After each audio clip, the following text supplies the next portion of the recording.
Bonjour à toutes et à tous. Bienvenue au cinquième webinaire organisé par le projet Alliance SHS Afrique. À titre de rappel, le cycle de webinaire fait partie de la composante 2 du projet Alliance SHS Afrique qui prévoit, entre autres, la mise en place d'un cycle de webinaire pour guider les participants dans les différentes étapes de la démarche scientifique. Et chaque session fournira une présentation théorique des enjeux, des outils, suivie par une présentation de cas concrets et des partages d'expériences surtout. La thématique aujourd'hui de ce cinquième webinaire, c'est l'analyse thématique des entretiens, dont l'intervenante sont Ayet Moussa et Mam Yassine. Et le titre de ce cinquième webinaire, c'est le codage manuel et sur le logiciel. Voici les étapes. En premier lieu, il y aura l'analyse et interprétation des données qualitatives. Ensuite, l'analyse thématique, son intérêt et ses limites, les fondements de l'analyse thématique, et quatrièmement, le codage manuel, et enfin, cinquièmement, le codage sur le logiciel. Donc, je vais vous présenter en bref les intervenantes. La première intervenante est Ayet Moussa, une socio-anthropologue, enseignante-chercheur à l'Institut Pasteur de Tunis. Et la deuxième intervenante, c'est Mam Yassine, socio-anthropologue aussi, et titulaire d'un master en santé publique de l'Institut, elle travaille à l'Institut Pasteur de Dakar. Chaque intervenante aura 20 minutes de présentation et à la fin des deux présentations, on aura la séance de questions-réponses. D'accord, je vous passe la main, Ayat Moussa, en premier lieu. Alors, bonjour. Il y a des petits contretemps aujourd'hui, ça arrive.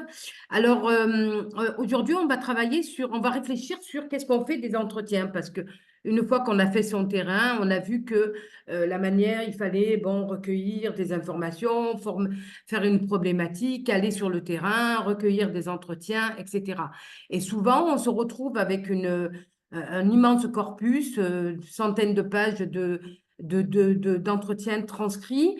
Et puis, on se dit, tiens, comment je fais pour les analyser? Alors, il y a plusieurs façons d'analyser, plus ou moins systématiques. Souvent, hélas, certaines personnes font ça un peu de manière intuitive. Bon, il faut un peu d'intuition, mais il faut aussi une certaine rigueur dans l'analyse des données. Et aujourd'hui, on va voir ce qu'on appelle l'analyse thématique ou ATC, analyse thématique de contenu, qui est une technique qui n'est vraiment pas la seule technique. Il y en a énormément de techniques d'analyse des données, mais qui est une technique qui a l'avantage de pouvoir être utilisée quand on a un certain nombre d'entretiens, 40, 60, 70, et qui permet de faire une analyse systématique et rigoureuse des données recueillies.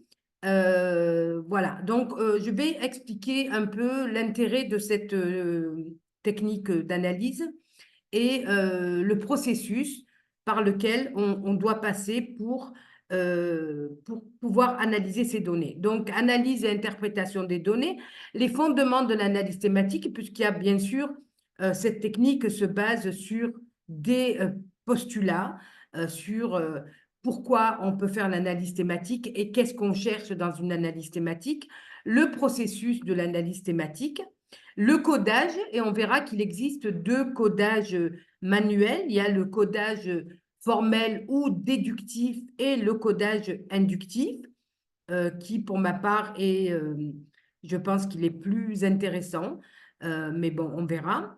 Et puis, je passerai rapidement par les différentes étapes, et puis on vous laissera du temps pour les questions.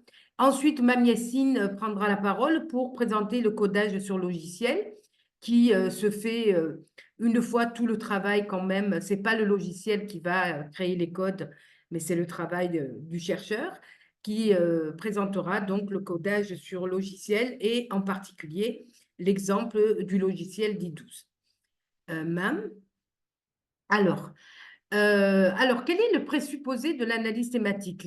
L'idée, c'est qu'il est possible de repérer derrière des expressions multiples, et je vais vous expliquer mieux, des configurations sémantiques récurrentes, énonçables dans des termes plus abstraits que les expressions concrètes, c'est-à-dire que les termes utilisés par les acteurs qu'on a interrogés et qui nous parlent dans des termes différents par rapport à des expériences différentes, par rapport à une réalité différente. Mais quand on lit nos entretiens, on se rend compte que dans les entretiens, il y a des choses qui se ressemblent et qui doivent être rassemblées sous une même construction ou un même code, une même catégorie.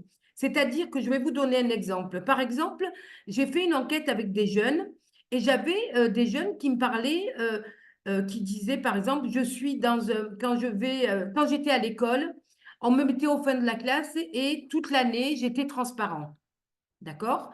Une autre personne qui m'expliquait par rapport aux différences de classe sociale, tu sais, quand tu marches dans la rue, les grosses voitures, elles passent et elles ne te voient pas. Soit elles t'arrosent par temps de pluie, et soit elles remplissent de poussière par temps de sécheresse. Ou une autre jeune femme qui m'expliquait, quand je vais à la mairie pour demander une aide, en fait, les gens te passent devant, c'est comme si tu n'existais pas. Alors là, qu'est-ce qu'on a? On a trois expériences très différentes. Une qui concerne l'école, une qui concerne le rapport aux administrations, une qui parle de l'injustice sociale et des inégalités sociales. Mais en fait, ces trois idées, elles renvoient à une seule idée, qui est le fait de se sentir invisible, de ne pas compter, de ne pas être reconnu. Et c'est ça, cette idée de l'analyse thématique, c'est d'aller chercher derrière des expressions concrètes, c'est-à-dire des discours des acteurs qui sont liés à leurs propres expériences, qui prennent des exemples qui leur sont propres, qui ont des logiques qui leur sont propres, d'aller trouver dans l'ensemble des entretiens qu'on a recueillis des choses qui, même dites de manière très différente, plus ou moins développée, plus ou moins bien argumentée, renvoient à une même idée. Et c'est ça vraiment la base de l'analyse thématique. Mam?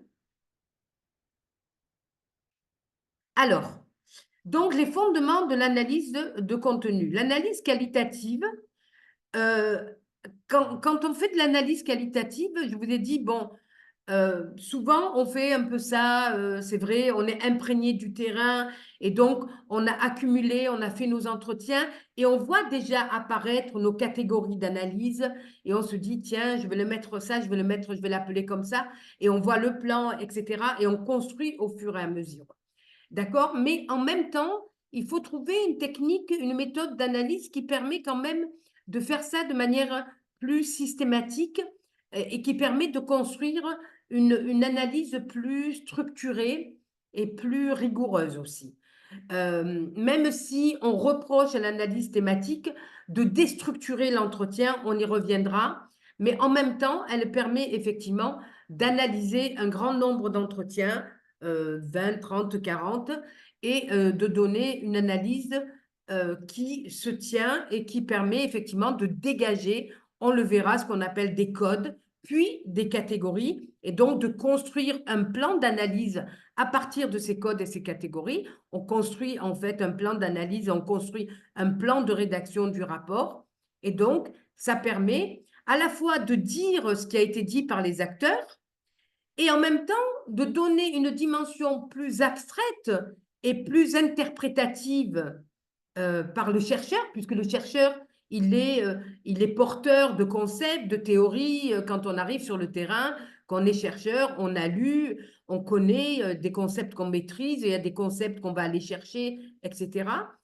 Donc, on va effectivement analyser ou on va dire ce que les gens ont dit, mais on ne va pas répéter ou réciter ce que les gens ont dit.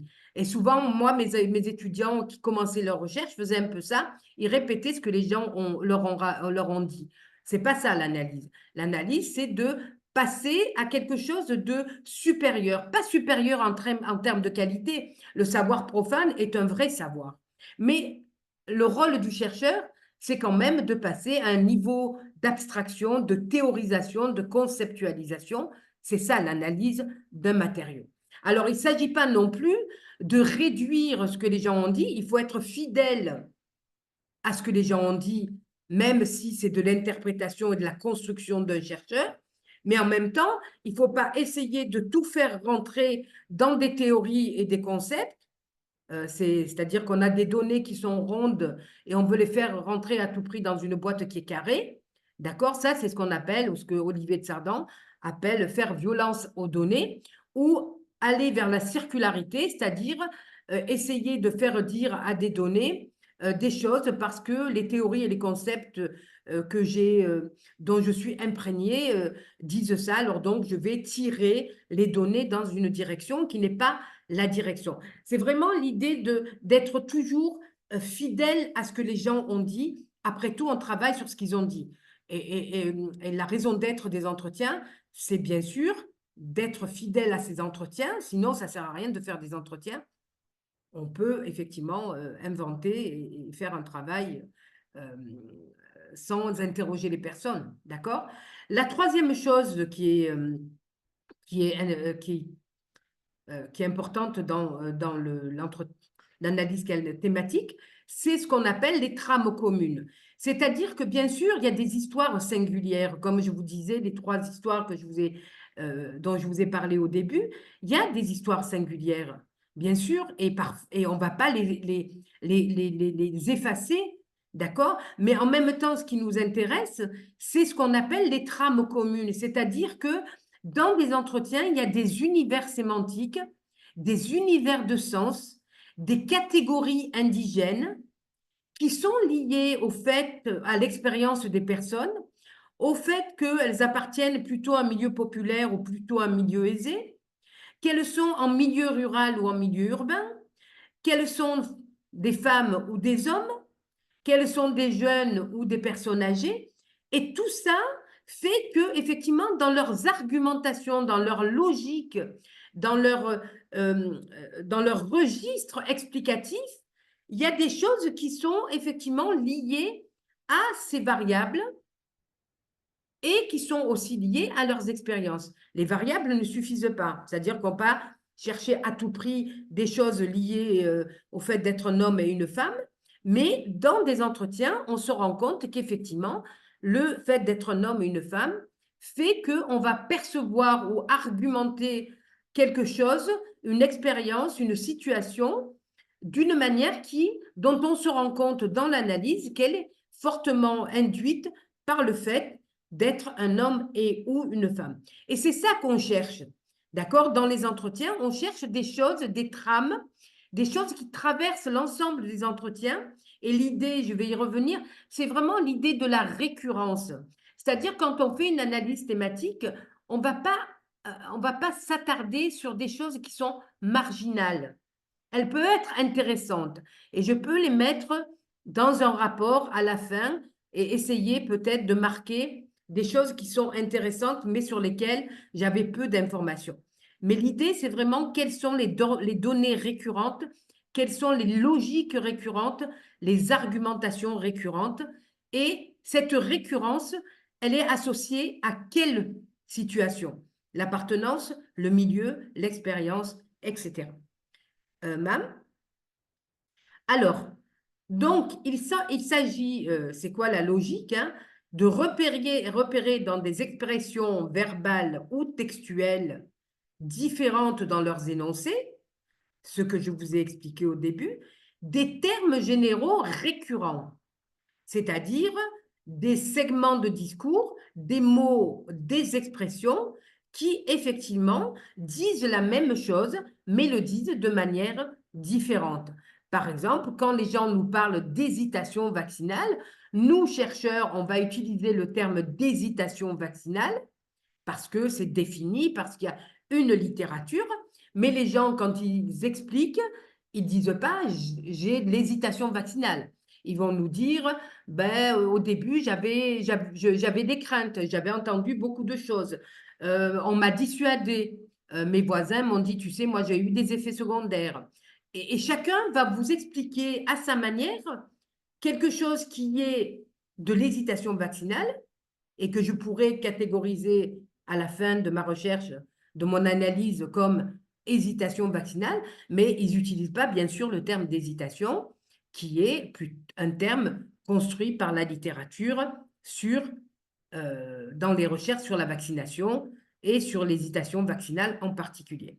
Et c'est ça, cette idée d'aller chercher des termes récurrents qui reviennent, récurrents qui reviennent sous des formes différentes. Alors, donc, l'analyse thématique consiste à procéder, et le terme systématiquement est important, et c'est ça qu'on reproche un peu à l'analyse thématique, d'être peut-être un peu trop systématique et de ne pas trop laisser la place un peu à l'intuition du chercheur. Mais l'intuition du chercheur, elle est là parce que quand un chercheur fait son terrain, il s'est gorgé déjà de modèles d'analyse, d'interprétation, et il a déjà son modèle de codage presque, parce qu'il sait que ça va être codé de telle manière, catégorisé de cette manière, d'accord? Et donc, on va regrouper, donc on procède à l'analyse systématique, au regroupement, au repérage des expressions ou des discours et des logiques, des argumentations qui se ressemblent, on les regroupe et ensuite on les analyse pour aller vers quelque chose qui est de l'ordre de l'interprétation du chercheur, c'est-à-dire d'une analyse à partir qui va se baser sur des concepts tels que, par exemple, je sais pas, le concept d'adhésion, le concept d'hésitation, le concept de connaissance, de savoir. Voilà. Donc, on va essayer ensuite, dans un deuxième temps, à partir du repérage, et je vais vous expliquer comment on fait ça, de trouver des éléments qui permettent de ramasser dans des paquets des choses qui se ressemblent et de les nommer d'une certaine manière, et c'est ce qu'on appelle le code, qui vont être nommés d'une certaine manière, et on va savoir que dans cette boîte qu'on a créée qui s'appelle X, il y a des choses dites par les acteurs de manière très différente, par des expériences très différentes, de manière plus ou moins construite, parce que les acteurs n'ont pas tous les mêmes capacités discursives. Il y a des gens qui ont des facilités pour expliquer, qui sont plus éduqués, etc. Mais on sait que ce que j'ai mis dans cette boîte, ça correspond à un thème, une idée qui revient de manière systématique dans 20, 30, 40 ou 50 entretiens. D'accord? Alors, je continue, Mam. Alors, ce qui est important de savoir, et ce que je vous disais au début, c'est qu'il existe deux formes de codage. Alors, il y a le codage qu'on appelle le codage inductif. Et c'est celui que moi, je trouve le plus intéressant parce qu'il permet vraiment de vous rappeler, je vous parlais de ne pas faire rentrer des ronds dans des boîtes carrées, parce qu'il permet de ne pas faire violence justement au discours des acteurs et il permet vraiment de respecter, d'être au plus près de ce qu'ont dit les acteurs et de partir de leurs analyses, de ce que eux ont dit. Et donc, ce système de codage des entretiens part de ce que disent les acteurs pour ensuite monter en abstraction et aller vers quelque chose qui est de l'ordre du concept ou de la théorie. Je vous donne un exemple qui n'est pas un exemple de santé, mais ce n'est pas grave. Par exemple, quand j'avais fait un travail sur les jeunes, toujours, quand les jeunes vous disent, moi, je ne trouve pas de travail, ils vont vous dire parce que je n'ai pas de connaissances. D'accord? Ou parce que mes parents ne sont pas riches et donc on a un réseau. Enfin, mes parents n'ont pas beaucoup de connaissances de gens qui pourront m'aider. Ou bien moi, mon père, il n'est pas chef d'entreprise. D'accord? Et donc, les jeunes expliquent en fait que pour eux, l'accès à l'emploi est fortement lié au fait d'avoir quelque chose de l'ordre d'un réseau social actif qui va aider à trouver un travail. Donc, ces trois expressions avoir des connaissances, avoir un père qui est chef d'entreprise, etc. Mais en même temps, quand on va partir de l'inductif, donc on va rester collé à ce qu'ont dit les acteurs, mais quand on va, ce qu'on appelle monter en abstraction, à la fin de notre analyse, on va catégoriser ces trois phrases qui ont été prononcées par trois jeunes différents, qui ont des histoires différentes, on va l'appeler le capital social. Le capital social, c'est Bourdieu. Donc, c'est un concept extrêmement reconnu, etc. Donc, on est parti vraiment de ce qu'ont dit les jeunes et on est resté vraiment collé à ce qu'ils ont dit. Et au fur et à mesure, on va effectivement interpréter et construire cette idée qu'ils ont développée en termes de connaissances, etc. On va le mettre dans un concept qui rend compte de cette différence d'expérience, de cette différence de logique, de cette différence d'explication. Mais quand on va mettre capital social, en fait, on comprend de quoi on parle. On sait que ces jeunes considèrent que pour trouver un emploi, il faut un capital social. Donc, on part du plus près des entretiens pour ensuite monter en abstraction et aller convoquer des concepts ou des théories.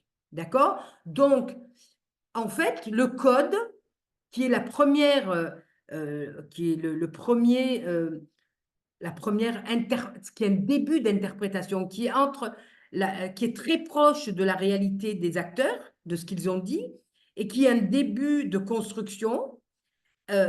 C'est comme une étiquette. En fait, ils sont descriptifs. Ils disent qu'est-ce qu'il y a dans la phrase. D'accord? Dans cette phrase sur mon père n'a pas d'entreprise, donc moi je ne trouve pas de travail ou je ne sais pas quoi. En fait, le code va décrire le contenu de cette phrase en disant le jeune qui parle là parle du fait qu'il faut avoir des connaissances pour trouver un emploi, etc., etc. Je reviendrai sur le découpage, etc., juste un peu plus tard. Alors, ça, moi, je valorise plutôt ce type d'analyse, d'accord? Mais il arrive effectivement que on puisse avoir beaucoup travaillé sur un thème, par exemple, je ne sais pas, le VIH-Sida ou, je ne sais pas, l'injustice vécue par les jeunes, et que on a tellement acquis une connaissance du terrain, une connaissance de la littérature, qu'on puisse faire une analyse, ce qu'on appelle une analyse déductive, c'est-à-dire qu'effectivement, on va découper le corpus à partir d'un ensemble de codes, une liste de codes qui ont été élaborés à partir de nos lectures, à partir d'autres enquêtes, etc. Et au lieu de construire le code à partir de ce qui a été dit, on va essayer de trouver dans ma liste de codes quel est le code qui correspond à ce qui a été dit. Ce n'est pas du tout la même démarche. Il n'y en a pas une en termes de scientificité, il n'y en a pas une qui est meilleure que l'autre. Moi, quand je dis je préfère l'analyse inductive, c'est par choix personnel. Mais ça ne veut pas dire que l'analyse déductive, elle n'est pas bonne. D'accord? C'est simplement qu'on a une liste prédéfinie qui est, c'est-à-dire que le chercheur a sur son écran ou sur une feuille une liste de codes et qu'il va lire, découper son texte, son discours, son entretien, et que à chaque fois, il va aller regarder dans sa liste et dire quel code je vais mettre. D'accord? Sauf que cette liste n'a pas été construite à partir des entretiens qu'il est en train sur lesquels il travaille actuellement, mais a été construite à partir d'autres enquêtes qui ont été réalisées, mais effectivement, il maîtrise son terrain, il connaît, et ça fait des années qu'il travaille là-dessus, donc il peut faire ça. D'accord? Alors, on verra que dans l'analyse inductive aussi, hein, on va avoir une liste de codes qui va être construite et qui va servir aussi. D'accord? Alors, bien sûr, on peut avoir aussi on peut faire une analyse mixte. Alors, dans l'analyse déductive, bien sûr que le chercheur va pouvoir ajouter compte tenu de la spécificité de son terrain, il va ajouter des codes. C'est-à-dire qu'il ne va pas dire, tiens, je n'ai pas ce code dans ma liste, donc je ne mets pas le code. S'il y a quelque chose qui est récurrent et qui lui semble intéressant, il va créer un code nouveau qu'il va ajouter à sa liste. Merci, Mam. Alors, comment on procède? Alors, première chose, on ne fait pas de l'analyse d'entretien, à part Kaufman qui sait faire ça. On ne fait pas à partir des entretiens audio, hein. Il faut bien sûr transcrire les entretiens intégralement pour pouvoir procéder à l'analyse thématique. Alors, la deuxième opération après la transcription, c'est de découper les entretiens en unités de sens. C'est quoi une unité de sens? C'est une phrase ou un paragraphe, mais quand on prend un paragraphe, c'est parce qu'on n'arrive vraiment pas à le séparer, mais c'est un peu compliqué quand on a un paragraphe parce que souvent on est obligé de mettre plusieurs codes. Donc, si en général, voilà, c'est une phrase ou un petit paragraphe de préférence dont le chercheur estime que quand on sort cette phrase ou ce paragraphe de l'entretien, il garde un sens. Il a un sens à lui tout seul. D'accord? Donc, ça veut dire que quand je le découpe de l'ensemble du discours qui a été tenu par une personne âgée ou une femme enceinte, par exemple, je comprends ce qu'elle voulait dire. C'est ça, c'est une unité de sens, une unité de signification. D'accord? Et donc, je vais prendre mon entretien, je vais le coller dans un tableau, colonne de droite, non, de gauche, et je vais découper en unités de sens, c'est-à-dire des bouts de phrases qui ont un sens et qui me semblent pertinentes par rapport à mon objet de recherche. On ne va pas tout coder. Quand les gens font des digressions, bien sûr qu'on ne va pas coder des choses. Bien sûr, on ne coupe pas la parole à nos enquêtés sous prétexte qu'ils nous racontent des histoires de chats. Il faut respecter, d'accord? Mais en même temps, on ne va pas coder sous prétexte que c'est dans l'entretien, alors il faut le coder, d'accord? Donc, on va découper des phrases selon l'idée, le fait que le chercheur pense que là, il y a une idée importante par rapport à l'analyse. Et donc, on va coder cette phrase ou ce paragraphe. Puis ensuite, on verra que ça sera catégorisé. Alors donc, je vous disais, tous les segments ne vont pas être codés, d'accord? Mais on verra qu'à un moment donné, on va s'arrêter sur la liste de codes qui sont dans la deuxième colonne. Donc, colonne de gauche, l'entretien découpé. Colonne de droite, on va mettre nos codes en face de chaque segment, de chaque unité de sens. Mais parfois, on se rend compte qu'on n'arrive pas à coder une phrase qui nous semble pourtant intéressante. Donc, on va mettre un code neutre, 0 ou X, en se disant peut-être que dans la suite des entretiens, je vais revoir cette idée et peut-être que je vais pouvoir la coder. Et donc, après, il suffit de taper sur Word et d'aller chercher 0 et X et de coder ce qui n'avait pas été codé. Mam, s'il te plaît. Alors, le codage. Donc, le codage, c'est vraiment le premier niveau d'organisation. Les codes sont descriptifs, c'est-à-dire que ce n'est pas une construction. Ils sont à la fois souvent, on prend même les mots-clés de la phrase qui a été dite, hein. Par exemple, pour reprendre l'exemple, je vais prendre connaissance. Voilà, le jeune a dit connaissance ou le jeune a dit transparent. On va mettre le code, peut être juste un terme, un mot-clé que la personne a prononcé dans son discours. Et ils décrivent, d'accord? Ils décrivent le contenu. Qu'est-ce qu'elle dit, cette phrase? Quelle est son essence? C'est comme, je prends souvent cet exemple pour les étudiants, c'est comme une boîte de conserve quand vous voyez marqué pois chiches, vous savez qu'il y a des pois chiches, à moins d'une erreur de l'entreprise. Quand il y a les petits pois, c'est des petits pois. Si c'est des haricots, c'est des haricots. D'accord? Et donc, ces étiquettes, ces codes sont comme des étiquettes. Ils vous indiquent qu'est-ce qu'il y a dans cette phrase. Et bien sûr que vous allez coder plusieurs unités de sens dans un même entretien et dans plein d'entretiens avec le même code. C'est-à-dire que vous avez beaucoup moins de codes que d'unités de sens. Les unités de sens, il va y en avoir 5000. Des codes, il vaut mieux qu'il y en ait maximum 50. Sinon, c'est d'accord. Donc, vous allez ramasser vos unités de sens dans une même boîte qui va s'appeler, par exemple, piston. D'accord?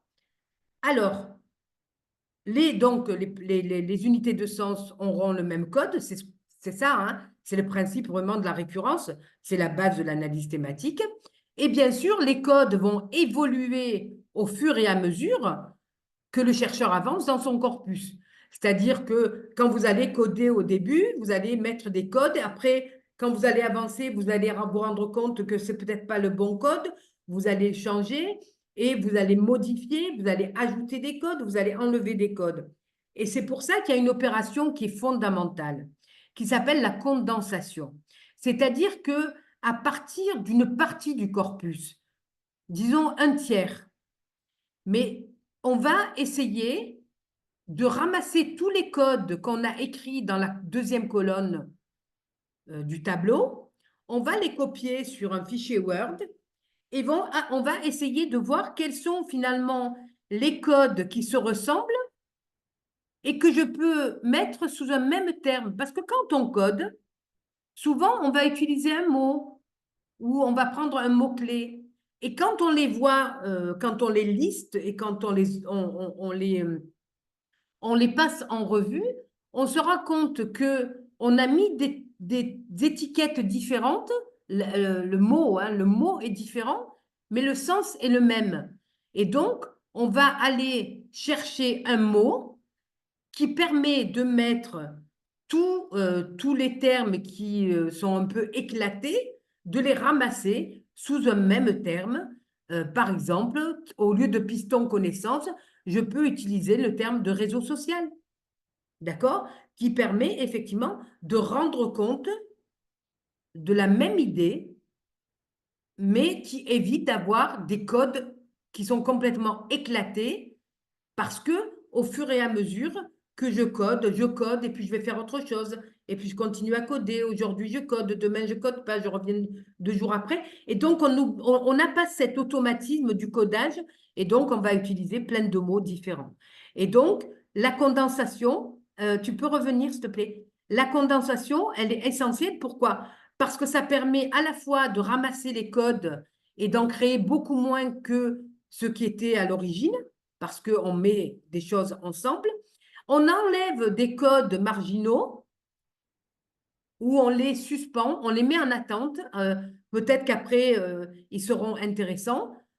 Et on voit s'il n'y a pas des choses qui n'apparaissent pratiquement pas et donc on peut les retirer. Et du coup, après, bien sûr, on est obligé de revenir à ce tiers d'entretien qu'on a codé et de le recoder puisqu'on a changé les intitulés des codes. Mamie Essine, s'il te plaît. Alors, là, je vous ai dit, vraiment, on était dans l'analyse descriptive. Une étiquette, un mot pour dire qu'est-ce qu'il y a dans cette unité de sens. Ensuite, bien sûr, le travail du chercheur, c'est quand même l'analyse, l'interprétation. Donc, on va monter en abstraction, on va aller chercher dans les théories qu'on connaît, dans les concepts qu'on connaît, dans la littérature qu'on maîtrise. Et quand on fait une recherche en général, on a fait sa revue de la littérature, etc. Et donc, on va ensuite créer des catégories, c'est-à-dire que on va réunir un ensemble de codes dans une catégorie d'analyse qui peut être un concept, comme je vous ai dit tout à l'heure, le terme de capital social ou le terme d'hésitation vaccinale, qui sont déjà des constructions, des références à la littérature et qui sont donc de l'ordre de l'interprétation. On n'est plus collé aux propos, au discours des acteurs, mais en même temps, il ne faut pas les trahir. D'accord? Il ne faut pas non plus inventer la catégorisation. Les catégories doivent rendre compte de ce qu'ont dit les acteurs d'une autre manière. D'accord? D'une manière qui est de l'ordre de l'interprétation anthropologique, sociologique, socio-anthropologique, etc., etc. Mais on n'a pas à trahir, bien sûr, ce que les gens ont dit et à forcer un peu ce qu'elles nous ont dit en les mettant dans des constructions qui sont pas forcément, qui correspondent pas forcément à ce qu'elles ont dit. Vraiment, c'est le respect. Moi, je pense que quand on fait une enquête, on a fait une enquête parce qu'on estime que les gens ont des choses à dire. Et donc, il faut respecter cette parole et ne pas mettre à tout prix ce que les gens ont dit dans des boîtes préconstruites. Alors, ce qui est important aussi en termes de finesse d'analyse, c'est ce qu'on appelle l'arborescence ou l'arbre à code. Ça permet d'affiner l'analyse et même d'avoir un début de plan d'analyse. C'est-à-dire quand vous avez créé vos codes, vos catégories, vous pouvez créer à partir de vos codes et catégories des sous-codes, des sous-catégories qui vous indiquent votre plan de rédaction. Alors, je vais juste vous donner un exemple et puis après, je céderai la parole à ma collègue parce que j'ai pris pas mal de temps là. Mamiessine, tu peux passer à la slide suivante? Voilà, vous voyez là, par exemple, on a pris dans l'enquête grippe, dans l'enquête rapport à la vaccination, on a pris donc le code, c'était perception du rapport à la vaccination. On l'a découpé en 3 sous-codes. C'est le refus de la vaccination, l'hésitation et le recours à la vaccination.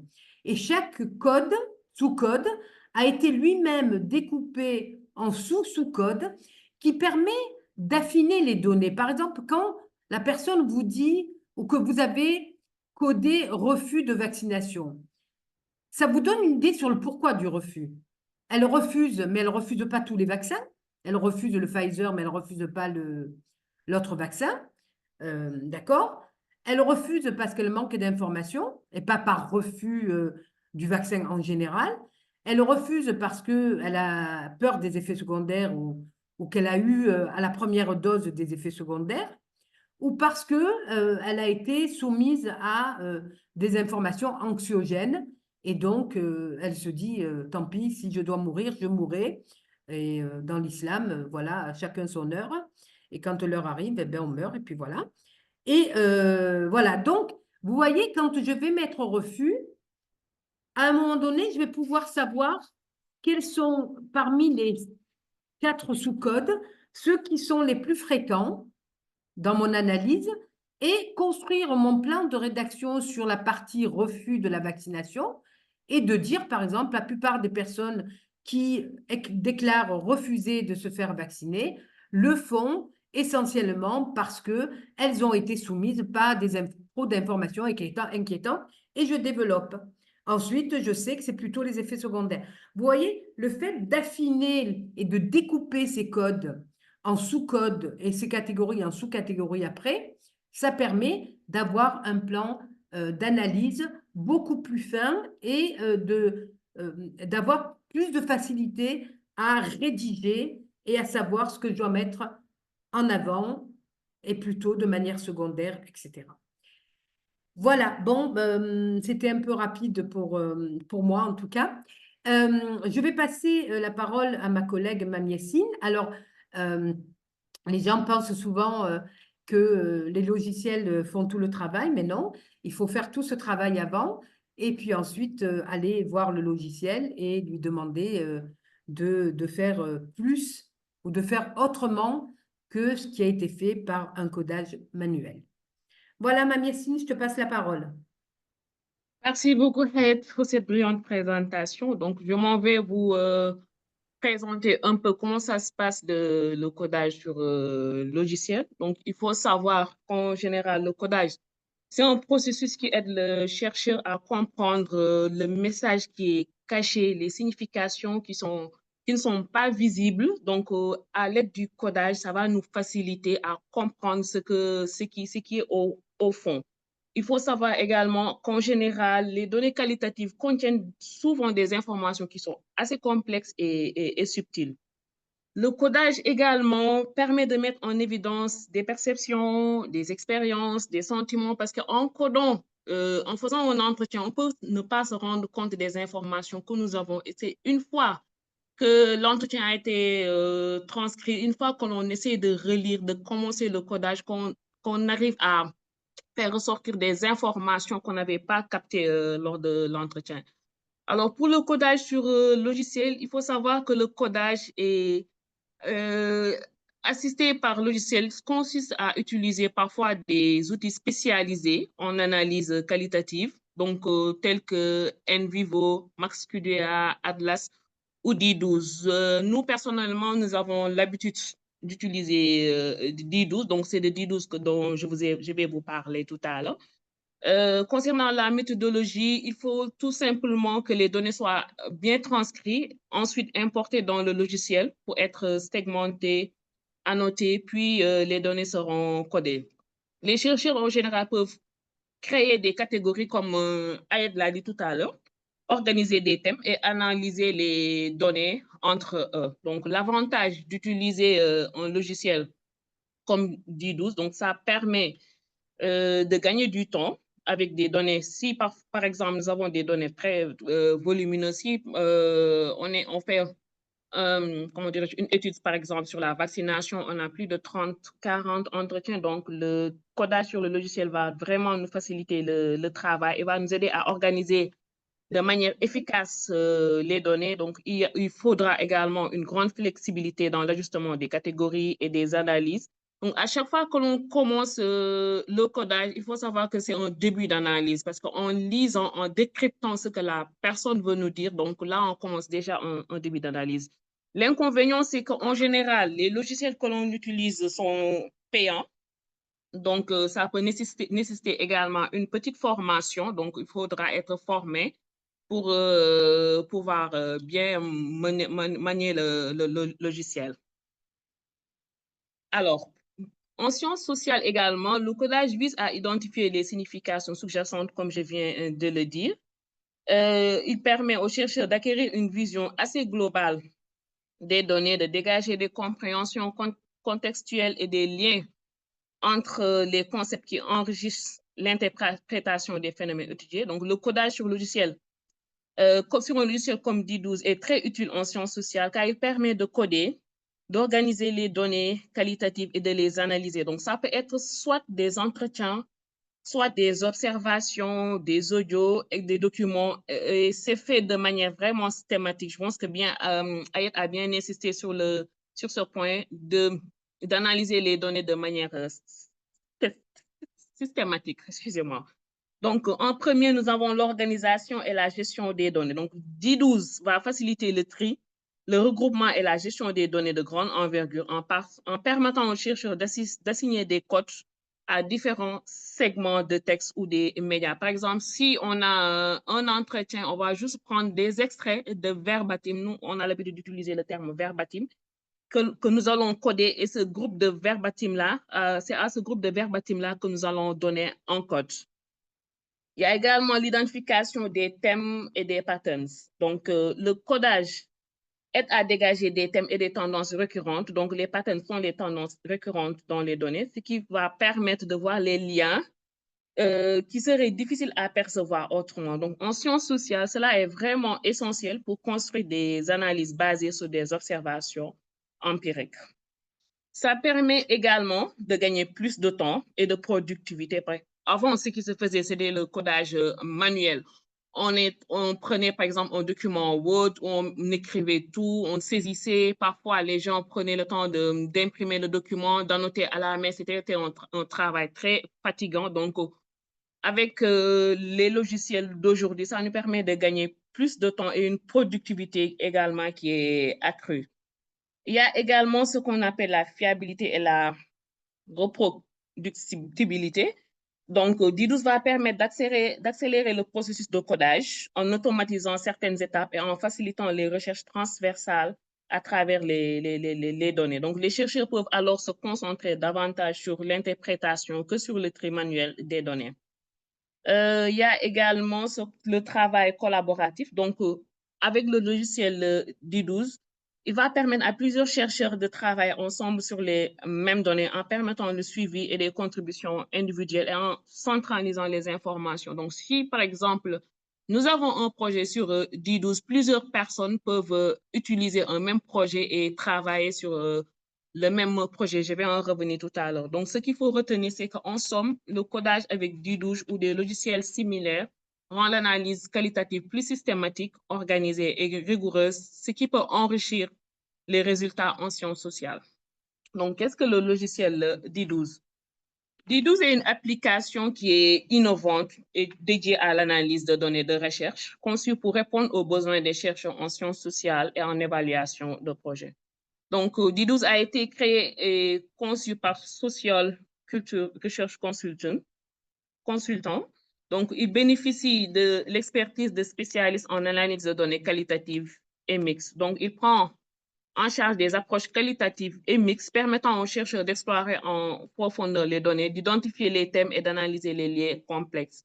Comme l'a dit tout à l'heure Hayat, en faisant le codage, ça peut se faire de manière déductive ou inductive. Donc, c'est la même chose sur le logiciel. Donc, on peut au préalable avoir nos codes codés de manière déductive, donc en se basant sur le cadre théorique, les informations, les concepts que nous avons au niveau de l'hypothèse, de la problématique, des objectifs. Donc, on peut se baser sur ça et aussi du guide d'entretien. Donc, à travers, par exemple, ces données-là, on peut au préalable faire notre liste de codes, tout comme faire un codage inductif au fur et à mesure que l'on lit l'entretien, des codes vont émerger. Donc, l'avantage de ce logiciel, comme je l'ai dit tantôt, ça peut permettre de collaborer en temps réel avec plusieurs utilisateurs. Donc, si une personne se trouve en Tunisie, en France, etc., il peut accéder dans un seul projet. Par exemple, si c'est un projet sur l'hésitation vaccinale, je peux créer un projet sur le logiciel D12. Au moment où je travaille sur le logiciel, si je veux que mon équipe ait les mêmes codes, donc ils peuvent accéder facilement sans contrainte. Donc, les utilisateurs peuvent y accéder à partir de n'importe quel ordinateur. Ce qu'il faut retenir, c'est que D12 utilise une bonne connexion Internet. Donc, si, par exemple, la connexion Internet n'est pas stable, c'est un logiciel qui a tendance à bugger. Il facilite également la collaboration entre les membres d'une même équipe. C'est une répétition, je m'excuse. Donc, D12 propose une formation qui est assez pratique, avancée, et une assistance également continue pour optimiser l'utilisation de la plateforme. Alors, comment fonctionne D12? D'abord, il faut aller sur l'URL, taper www.d12.com. Donc là, vous avez le download. En général, c'est en anglais, mais pour la page web, vous pouvez la traduire en français. Donc, vous allez télécharger le logiciel. Donc, après avoir téléchargé le logiciel, vous allez sur l'application, vous mettez votre surnom et ensuite, vous allez vous connecter, vous allez accéder au logiciel. Donc, pour télécharger, il faut d'abord au préalable s'inscrire. Donc, allez sur inscription. Vous allez vous inscrire, vous allez donner un nom d'utilisateur et l'adresse mail. Et la partie 3, c'est-à-dire de soumettre. Donc, vous allez recevoir un mail qui va vous renvoyer à un lien et un mot de passe. Donc, c'est un mot de passe en général avec des chiffres. Donc, vous aurez la possibilité de modifier ce mot de passe et avoir le mot de passe que vous voulez. Donc, une fois sur D12, donc vous avez votre espace de travail. Donc là, c'est vide, il n'y a encore rien.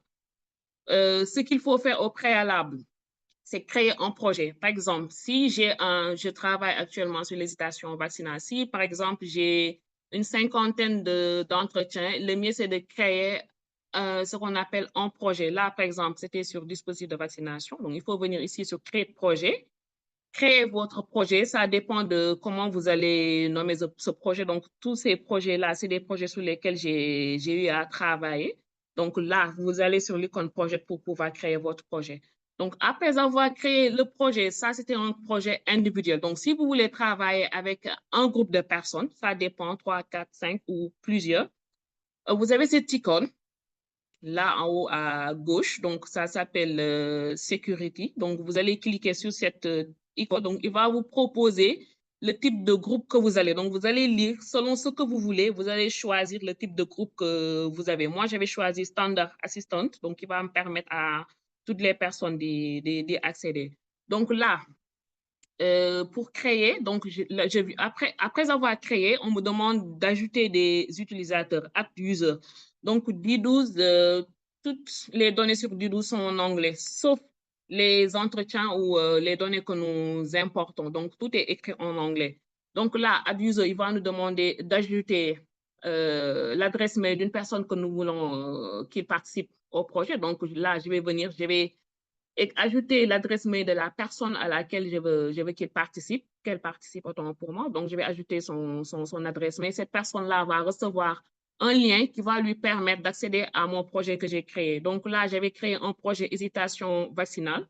Donc, dans ce projet, j'ai ajouté des collègues. Il y avait Jainaba, il y avait Ina, il y avait Abdouning. Donc, je les ai ajoutés. Donc, actuellement, ils sont en train de travailler sur D12. Quand j'entre sur le logiciel, je peux savoir tel entretien a été codé avec telle personne, et nous avons également des codes en commun. Donc, ce qui va nous faciliter après de faire l'analyse. Donc, pour coder sur D12, donc tout à l'heure, au niveau de l'interface, je vous avais montré que c'est vite. Donc là, vous allez cliquer sur cette icône en haut à gauche qui a la forme d'une maison. Donc ici, nous allons ajouter le type de document que nous voulons.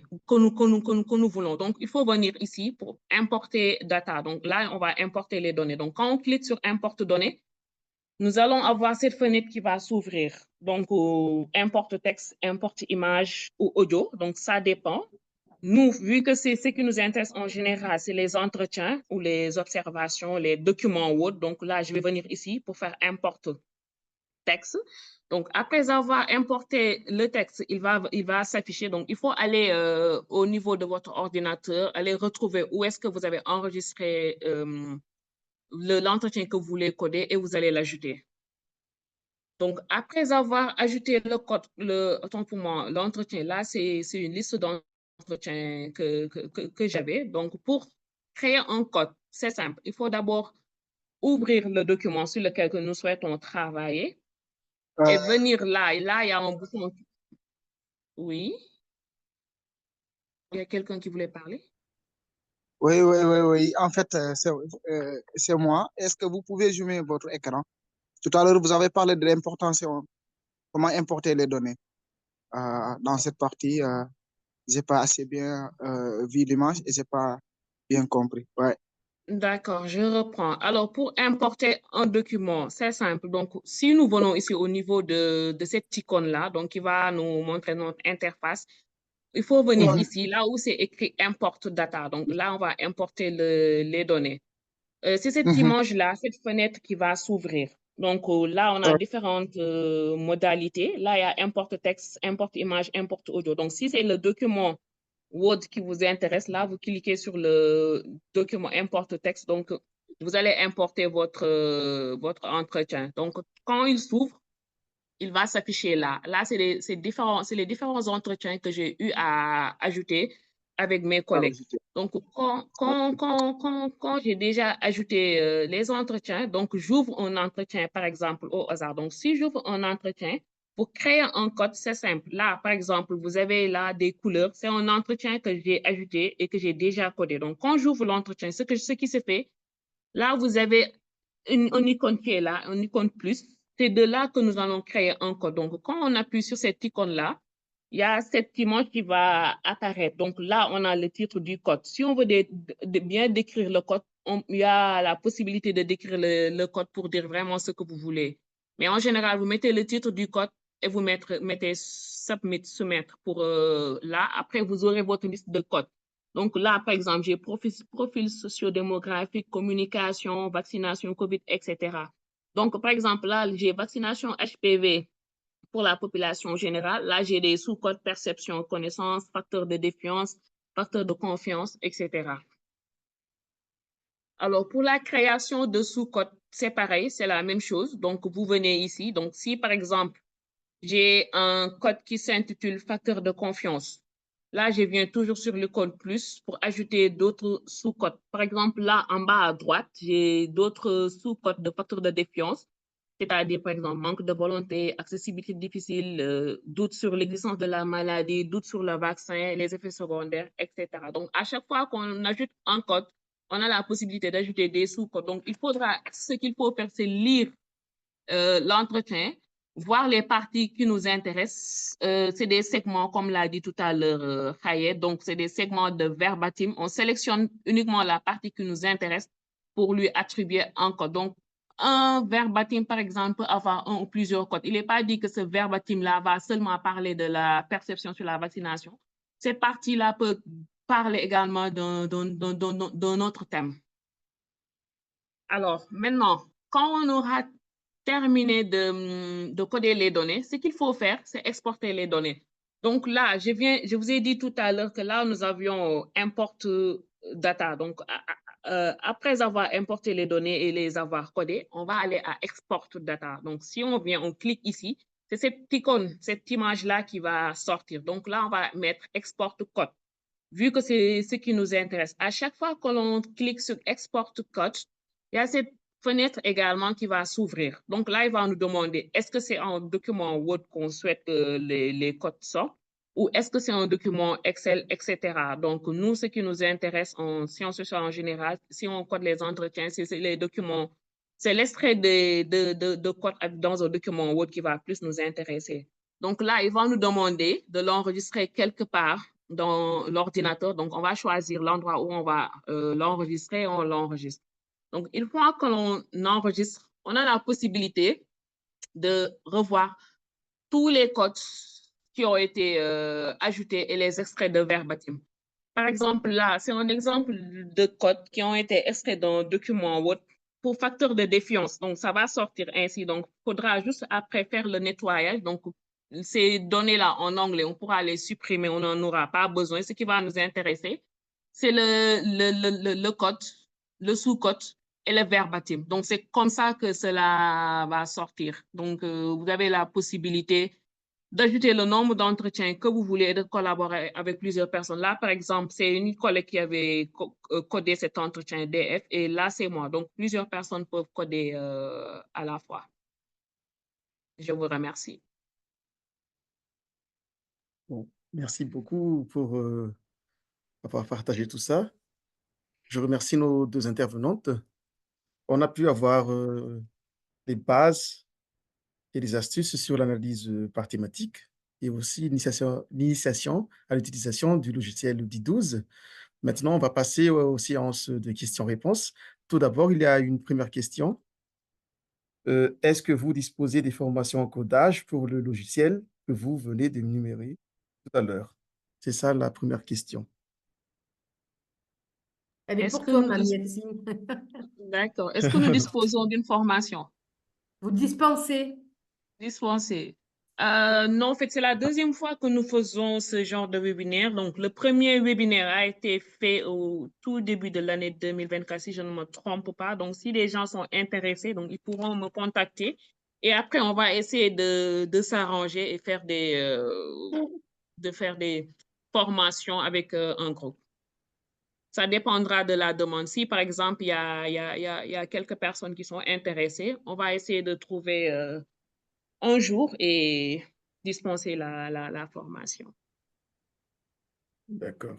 On a une main levée là, de la part de Oseni Théoma. À vous la Oui, parole. ok, merci. Bonjour. Bonjour Hayat, bonjour Mam Yassine. Merci pour la présentation. C'était très instructif. Et voilà, j'ai quelques questions. C'est sur le codage inductif et déductif. Je voulais savoir, pour les jeunes chercheurs, comme on a l'habitude de le dire en début de carrière, lequel est plus adapté du fait que tout à l'heure vous disiez que le codage déductif demande un certain nombre d'expériences et de connaissances du terrain. Et ma deuxième question aussi, c'est au niveau des catégories. La catégorisation, est-ce que c'est la même chose quand on fait une analyse thématique de type inductif ou bien une analyse thématique de type déductif? Voilà pour les deux questions pour Hayat. Maintenant, pour Mam Yassine, ma question, bon, peut-être une contribution. Au fait, vous n'avez pas parlé des essais gratuits pour ceux qui sont intéressés. Didos propose un essai gratuit d'un mois. Je ne sais pas si ça a changé. Et puis, bon, Moi, je me suis formé de façon autodidacte sur YouTube. Donc, je vais partager aussi un lien qui s'appelle Philippe Edu, PhD. Donc, il est spécialiste sur les questions de logiciels d'analyse, mais c'est en anglais. Voilà. Donc, peut-être aussi, ça fait longtemps pour la présentation. Maintenant, je me suis reconverti sur InVivo du fait que la mise à jour récente a proposé l'installation de l'association de l'intelligence artificielle avec le modèle 15. Donc, je ne sais pas si, Mme Yassine, vous avez utilisé les deux types de logiciels. Je sais que chacun a ses limites et ses avantages. Et si vous pouvez nous en dire peut-être un peu plus et ce qui peut être plus adapté. Bon, toutefois, moi, personnellement, je me sens maintenant plus à l'aise avec InVivo. Merci beaucoup. C'est tout. Merci beaucoup pour votre question. Je vais peut-être répondre, c'est ça? Oui, Hayat, tu peux Alors, répondre. Hussein, en fait, honnêtement, je pense que c'est surtout l'imprégnation je pense qu'il vaut mieux commencer par l'inductif parce que si c'est vous qui menez votre enquête, si c'est vous qui faites vos entretiens, si c'est vous qui faites votre terrain et que vous êtes vraiment, c'est votre problématique, etc., en fait, l'inductif euh, vous permet d'être plus dans votre enquête. Enfin, je sais pas, je trouve que c'est pas plus compliqué, hein, l'inductif.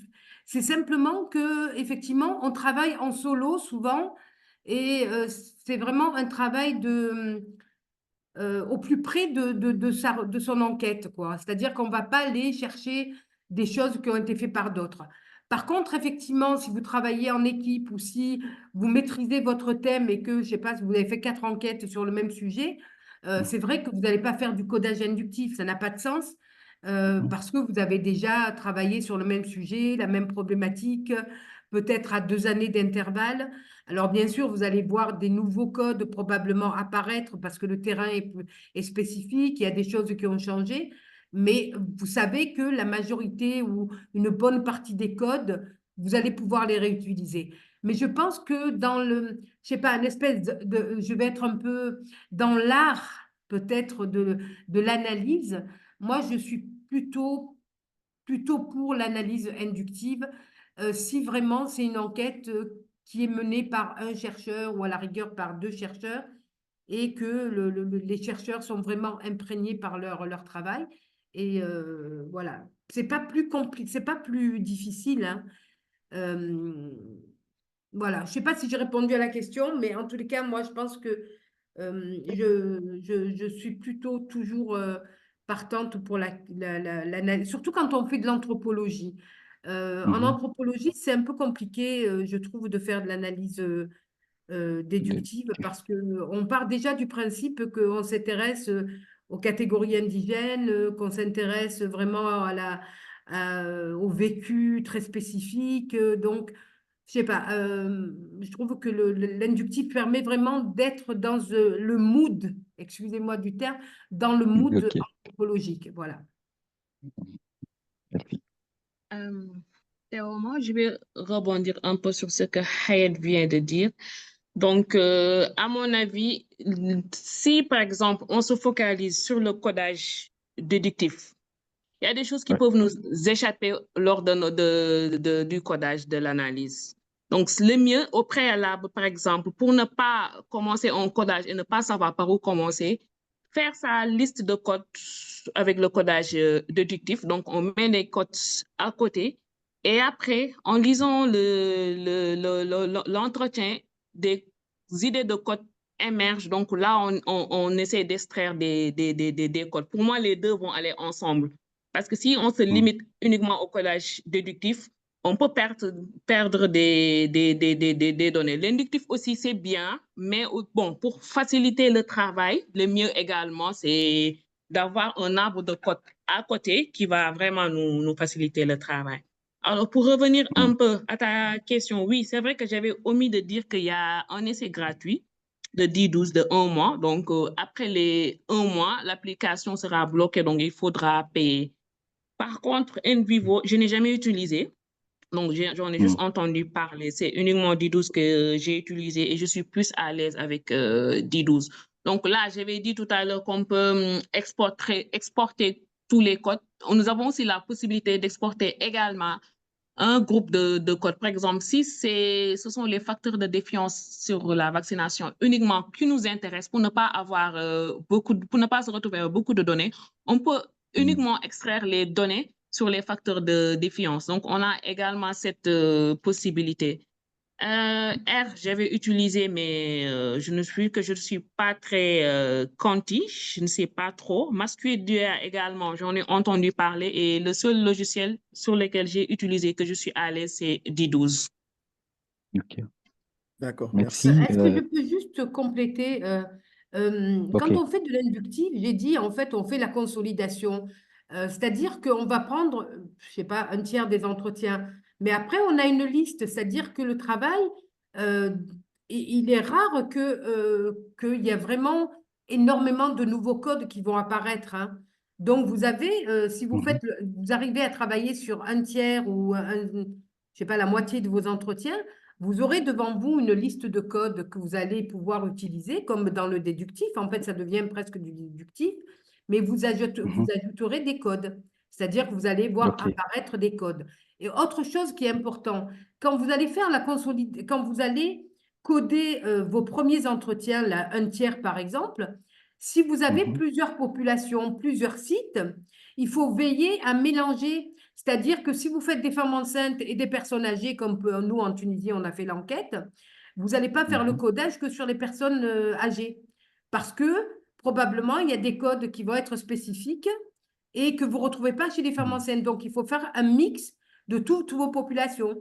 Donc, si vous avez urbain-rural, vous faites 4 urbains et 4 rurales. Si vous faites hommes et femmes, il faut mélanger pour avoir le plus de chances dans les premiers entretiens ou le tiers d'entretien que vous aurez fait, d'avoir le maximum de codes. D'accord? Ça, c'est important. De ne pas coder, de ne pas faire la condensation ou le premier travail sur des entretiens trop homogènes si vous avez plusieurs populations. Si vous n'avez qu'une population, OK. Mais si vous avez plusieurs populations, plusieurs sites, plusieurs âges, etc., il faut varier vos entretiens. Voilà. Nous avons encore Ok, 3 mains levées. il y a la Avant de deuxième. continuer, Ok. Il y a oui, la avant de question continuer, manquante. pardon? Il y a une question qui n'a pas été répondue sur les catégorisations. Pour Hayat. Ah, Oui. oui. Oui, ben, la catégorisation, c'est pareil. Une fois que vous avez vos codes, vous allez voir quels sont les codes qui peuvent être traduits. J'aime pas le terme traduit parce qu'on dirait que c'est qui vont être effectivement élaborés plutôt en concept, en quelque chose qui est plus proche de la théorie, de la conceptualisation, du bagage du chercheur. Bon, par exemple, je sais pas, si vous utilisez, si vous avez plusieurs codes qui renvoient, par exemple, à le déni de reconnaissance, je sais pas moi, par exemple, vous allez avoir un code, je me sens méprisée. On a un terme en Tunisie, dans le Maghreb, qui dit hogra. Ça veut dire, c'est pas traduisible, c'est vraiment le mépris. Si vous avez plusieurs codes qui disent, vous allez trouver mépris, hogra, humiliation, etc., vous savez que ces 3 codes que vous avez codés de cette manière-là, à partir du discours des personnes qui vous racontent un peu leur perception, leur vécu, leur ressenti, vous savez que vous allez trouver un concept, par exemple, celui de Axel Honneth, qui est un chercheur, qui travaille sur la reconnaissance.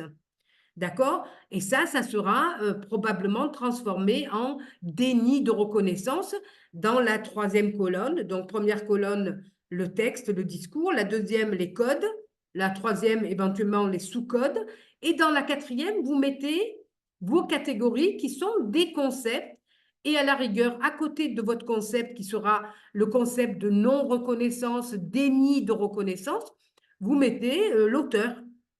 D'accord? Quand vous mettez, par exemple, la catégorie capital social, vous mettez l'auteur Bourdieu. Quand vous allez mettre, je ne sais pas moi, le concept d'hésitation vaccinale, qui renvoient à plusieurs codes que vous avez notés, que vous avez mis par rapport à des unités de sens, vous prendrez un terme, des auteurs ou un auteur qui vous semble le plus intéressant par rapport au concept d'hésitation. Donc, première colonne, moi je travaille souvent en tableau d'ailleurs. Première colonne, votre texte, vous le découpez dans la première colonne. Le code qui est très près du texte, les sous-codes qui vous permettent d'affiner un peu. Et ensuite, vous avez la quatrième colonne avec vos catégories, concepts, auteurs, etc., qui sont un niveau d'abstraction plus élevé que les codes qui sont collés. Je vous dis, les codes, ça peut être même un mot-clé, un mot que vous avez pris dans ce qu'a dit la personne. Est-ce que j'ai répondu? Oui, oui, merci beaucoup. Merci. Merci à vous. D'accord, merci Ayet. Avant de continuer, n'oubliez pas de remplir le formulaire dans le chat pour que vous puissiez recevoir les prochaines invitations pour les prochains webinaires. Il y a 3 mains levées. J'ai vu d'abord Martinga, puis Chetima, puis Rama Gomis. Est-ce que Martin est là? Non, ma question a déjà été prise en compte. Merci beaucoup. Ah, d'accord. Chetima alors, Chetima. Oui, bonjour. Je remercie les présentateurs et l'ensemble de l'équipe, en tout cas pour ces séries de présentations combien intéressantes pour les débutants. Et j'ai une question et peut-être une petite proposition aux participants. Donc, la première question, c'est de savoir à quel moment les discours ou les propos des acteurs sont convoqués dans un concept théorique. Et maintenant, le commentaire que je voudrais faire, au fait, c'est par rapport à la présentation à la seconde présentation sur le logiciel d'analyse. Et bon, c'est vrai, la présentation a été très rapide et du fait que vous n'avez pas assez de temps pour permettre aux gens de comprendre davantage le contenu de cette présentation. Et par ailleurs, je ne sais pas si je peux proposer aux participants de se faire aider par les tutoriels, donc sur les YouTube. Je pense qu'il y a des tutoriels qui existent sur YouTube, donc que les gens peuvent consulter, regarder et vraiment se faire aider, quoi. Je pense que ça peut aider les gens à comprendre comment ça fonctionne, comment le logiciel marche. Même si il y a le facteur il y a le facteur financier, bon, où c'est payant, il faut payer après un mois. Donc voilà, j'ai fini mon intervention. Merci beaucoup. Je pense qu'on ne peut pas utiliser le terme comment sont convoqués les propos des acteurs. En fait, vous partez de ce que disent les acteurs et après, vous essayez de voir pas sur un seul propos, hein.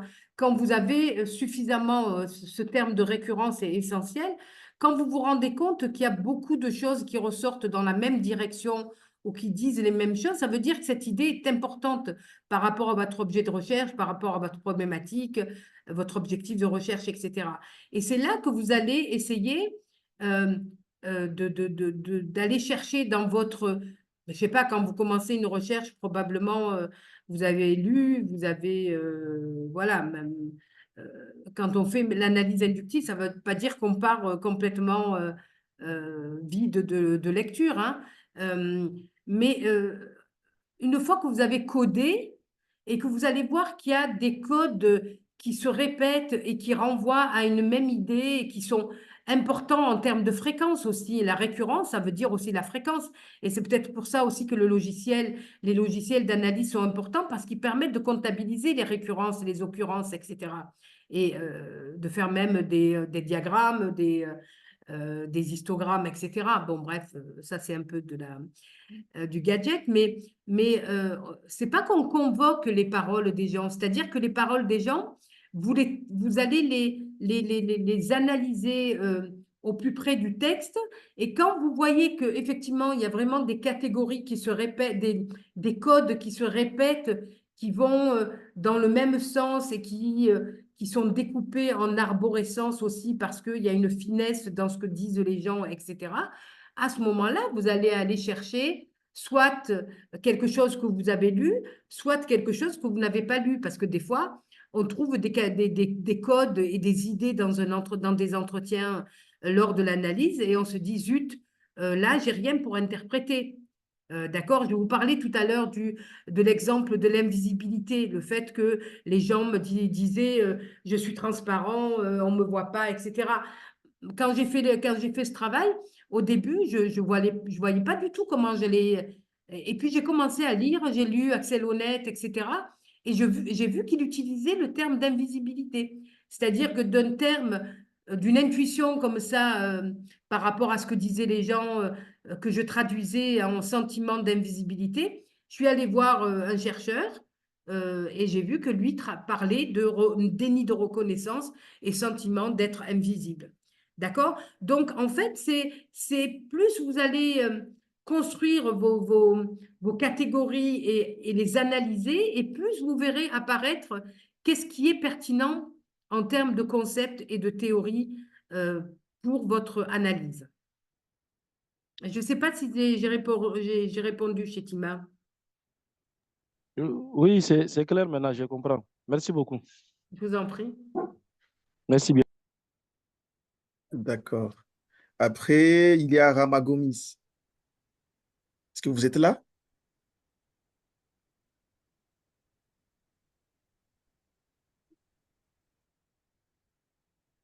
Et ensuite, il y a Kato Kede. À vous la parole. Oui, bonjour à tous. Bonjour Ayette, bonjour Mme Yacine. Merci pour la qualité de votre présentation. Je voulais commencer par faire une proposition en rebondissant sur l'échange qu'il y a eu entre Théoma et Mme Yacine sur le besoin de faire des formations sur cette thématique. Je pense que comme le réseau avait commencé en 2022 et 2023, je pense qu'il faut continuer à initier ce genre de formation, surtout sur des outils qui sont déjà très pratiques et qui peuvent être utilisés et mobilisés par plusieurs acteurs. Donc, je pense qu'il faut d'abord peut-être faire passer, comment on appelle, un petit Google Doc pour demander qui sont les personnes qui sont intéressées par des formations. Et puis, on va reprendre le cycle de formation qu'on avait initié avec le réseau SHS Pasteur. Donc, disant cela, il faut d'abord qu'il y ait une formation comme ce que Ayette a présenté, parce que tout ce qui se fait de façon, on va dire, manuelle, c'est ce qui est repris dans le codage des algorithmes des ordinateurs et des logiciels. Donc, on peut commencer par d'abord l'analyse thématique manuelle et puis après une autre sur un logiciel. Donc, c'était un peu ça ma proposition. Maintenant, ma préoccupation, c'est que ce soit l'analyse manuelle et l'analyse sur un logiciel. Dans le cas d'une riposte à une épidémie, où on demande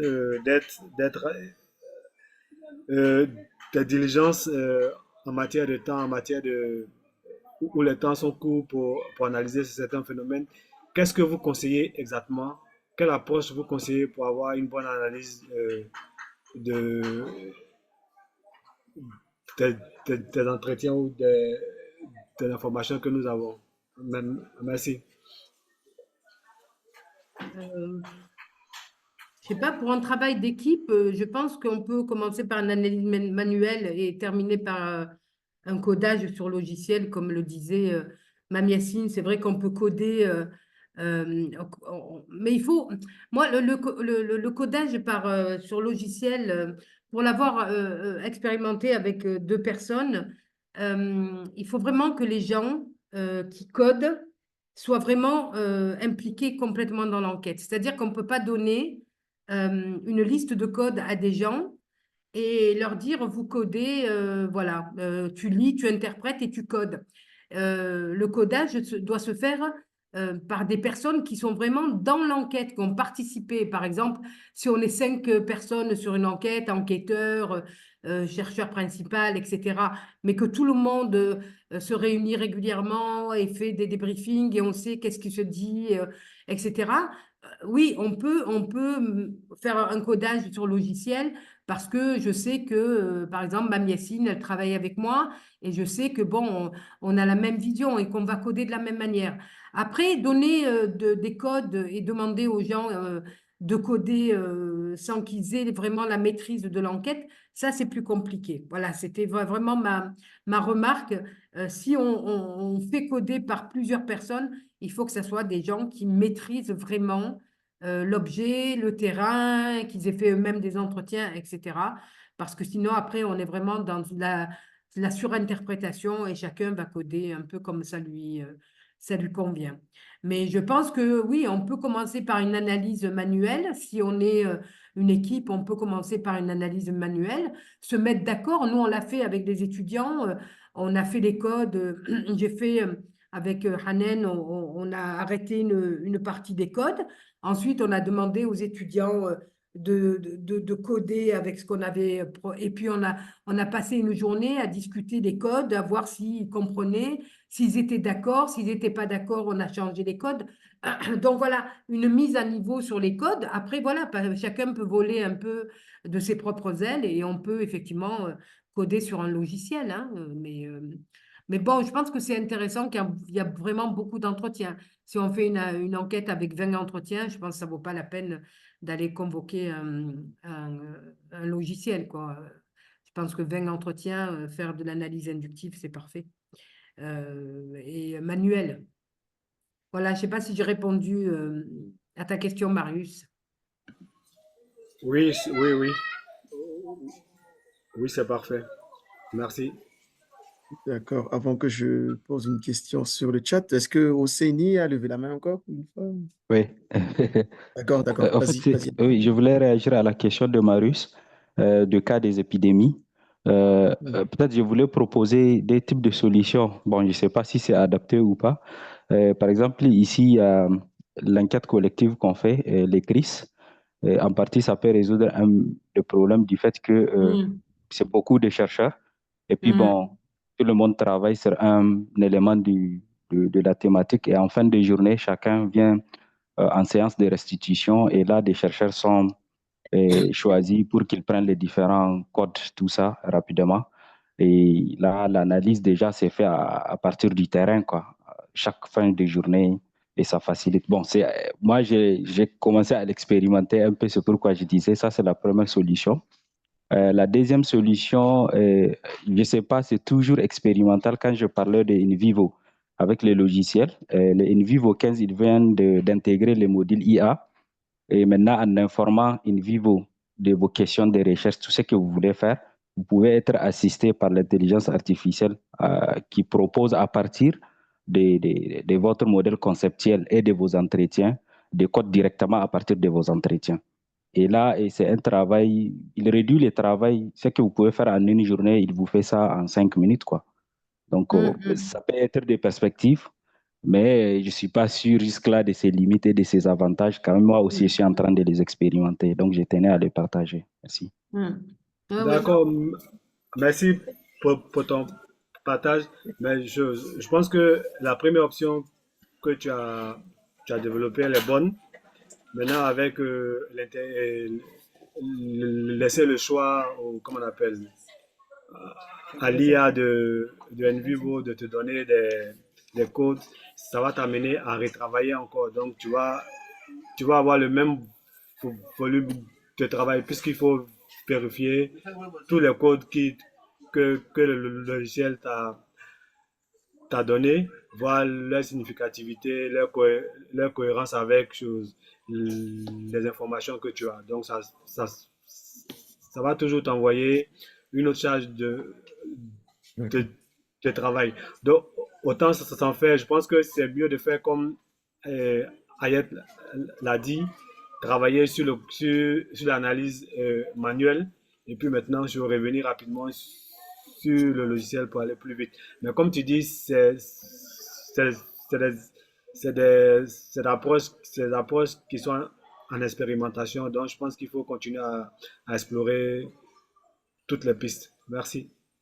D'accord. Merci à tout le monde d'avoir participé aujourd'hui à ce 5e webinaire. Merci à nos deux intervenantes, Ayet Moussa et Mam Yassine. Ce fut un plaisir de voir cette présentation. C'était une bonne présentation. Merci aussi à nos invités d'avoir posé plein de questions. N'oubliez pas qu'il y a aussi un autre webinaire demain. De l'idée au projet, construire une proposition de recherche impactante dans le domaine de la santé humaine.